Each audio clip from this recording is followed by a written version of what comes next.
7 mois après avoir bombardé les sites nucléaires iraniens, les États-Unis vont-ils à nouveau intervenir militairement contre Téhéran? L'arsenal américain déployé dans la région conforte en tout cas la possibilité d'une opération et Donald Trump se réjouit, dit-il, de l'arrivée d'une grande armada aux portes de l'Iran. Le récit de Sophie Goldstein. En route depuis plusieurs jours, il serait à présent arrivé à portée d'Iran, selon CENTCOM, le commandement militaire américain pour le Moyen-Orient. L'USS Abraham Lincoln, ses avions et ses hélicoptères de combat et son imposante escorte. Objectif déclaré, promouvoir la sécurité et la stabilité régionale. Une armada qui vient renforcer les forces américaines présentes au Moyen-Orient, dont la base d'Al Udeid, au Qatar.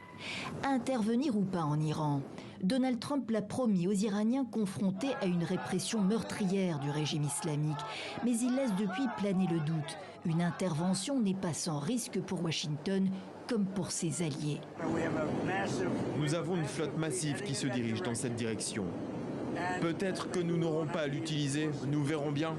Rien n'est arrêté, affirmait-il lundi encore, ajoutant dans la presse américaine que l'Iran voulait un accord et qu'il voulait parler. Le chaud et le froid donc, alors que plusieurs scénarios ont été évoqués côté américain. Cibler les gardiens de la révolution, bras idéologiques armés du régime des mollahs, cibler le guide suprême lui-même, l'ayatollah Khamenei, disparu de la scène publique depuis le 17 janvier, il se cacherait à plusieurs dizaines de mètres sous terre. L'objectif des États-Unis, je le dis avec plus de 40 ans d'expérience, l'objectif des États-Unis est d'avaler l'Iran. Alors que la tension repart, Téhéran mobilise ses soutiens et ses proxys, eux-mêmes affaiblis par plusieurs mois de bombardements israéliens, à commencer par le Hezbollah libanais. Cette fois, une guerre contre l'Iran embrasera la région. Mobilisés en soutien également les chiites irakiens et les Houthis du Yémen. Et Téhéran avertit. L'arrivée d'un bateau de guerre n'ébranlera pas la volonté ou la détermination de défendre le pays de toutes nos forces. Une certitude, le régime islamique donnera tout ce qu'il a pour garantir sa survie.